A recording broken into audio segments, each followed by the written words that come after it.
between a Bombardier CRJ 900 with an aircraft rescue and firefighting vehicle while the aircraft was landing at LaGuardia last night around 11:37 p.m. Eastern Daylight Time. The airplane was operated by Jazz Aviation, doing business as Air Canada Express, Flight 8646. It had 72 passengers on board and 4 crew on board. 2 firefighters were in the firefighting vehicle. I want to just take a moment and, on behalf of the entire National Transportation Safety Board, express our deepest condolences to those who lost loved ones in this terrible tragedy. We also know others have suffered injury, and our sympathies are with each of you as well. I will mention we have 5 members of our Transportation Disaster Assistance Team here on scene, as well as the Chief of our Transportation Disaster Assistance Division. They work in concert. Breaking news tonight out of New York, where a routine airport operation turned into a deadly aviation disaster in just seconds.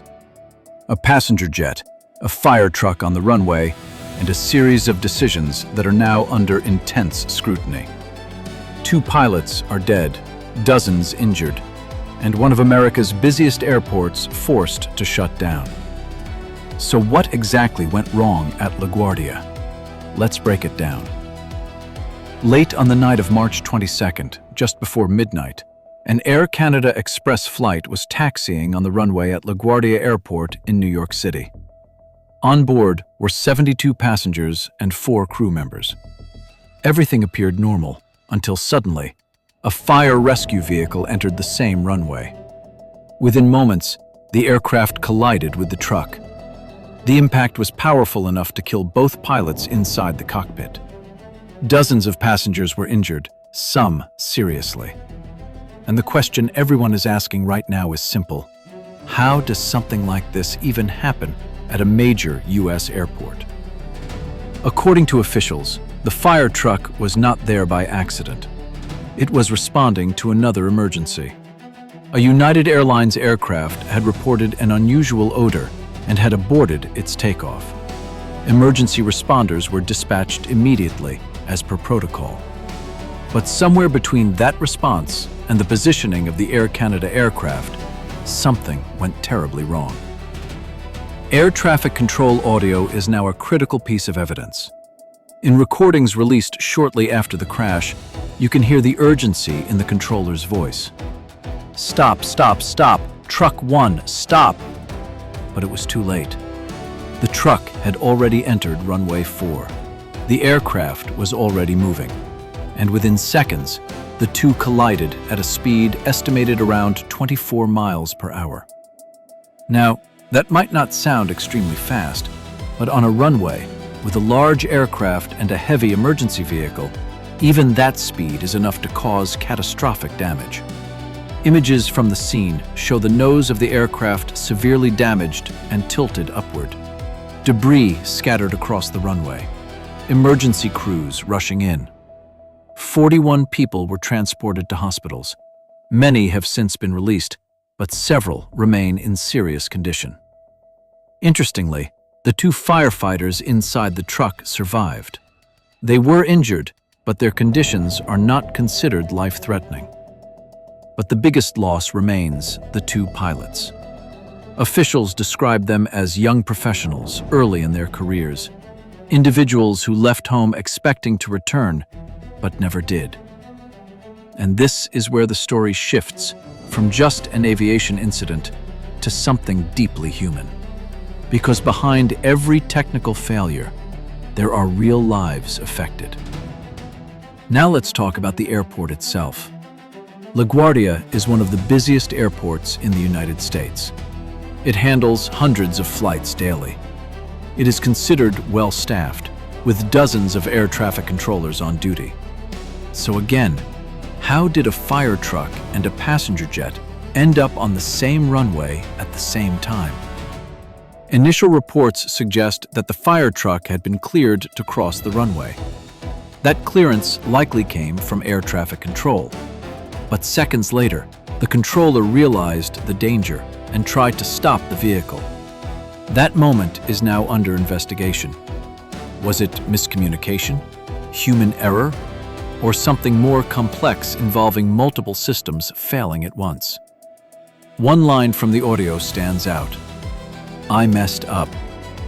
That statement, reportedly from an air traffic controller after the crash, is now being analyzed very carefully. It raises serious questions about situational awareness, workload, and decision-making under pressure. At the same time, officials are also pointing to environmental conditions. There was mist and fog on the runway that night. Visibility may have been reduced. That alone doesn't cause accidents, but it increases the margin for error. And in aviation, even a small error can have massive consequences. Now the investigation is fully underway. The National Transportation Safety Board, also known as the NTSB, is leading the inquiry. This is the same agency that investigates major aviation disasters across the United States. Investigators arrived within hours. By early morning, they were already on site collecting evidence. The runway itself is expected to remain closed for several days. And here's something important. The amount of debris at the crash site is significant. Investigators have to document every piece, photograph it, analyze it, and in some cases, send it to laboratories for further testing. They have already recovered the aircraft's black box. That includes two critical components: the cockpit voice recorder, which captures conversations between the pilots, and the flight data recorder, which tracks everything from speed to altitude to system performance. These devices will likely provide answers in the coming days. Officials have said they expect to release initial findings very soon. And this investigation won't just involve U.S. authorities. Because the aircraft is Canadian, investigators from Canada are also joining the effort. This makes it an international investigation, with multiple agencies working together. Meanwhile, the impact on travel has been massive. Hundreds of flights have been canceled, nearly 600 to be exact. Flights have been diverted to other airports, including JFK. Passengers have faced delays, cancellations, and uncertainty. Even now, operations at LaGuardia are limited. And this raises another important point. This incident is not happening in isolation. In recent years, there has been growing concern about runway safety in the United States. Runway incursions, situations where aircraft, vehicles, or people are incorrectly on a runway, have been reported more frequently. According to FAA data, there were dozens of such incidents earlier this year alone. Most of them do not result in accidents, but when they do, the consequences can be devastating. This crash also comes after several other aviation incidents over the past year. From mid-air collisions to cargo plane crashes, there is increasing pressure on regulators to reassess safety protocols. And now, LaGuardia becomes the latest case study. So what happens next? First, investigators will reconstruct the timeline. Second, they will analyze communication between the control tower, the fire truck, and the aircraft. Third, they will examine environmental conditions, human factors, and system performance. And finally, they will determine whether this was a preventable accident, because that is the ultimate question. Was this a tragic but unavoidable event, or a failure that should never have happened? For now, families are grieving. Survivors are recovering, and an entire aviation system is under the microscope. This is not just about one crash. It's about trust in air travel. It's about coordination between humans and machines. And it's about ensuring that something like this does not happen again.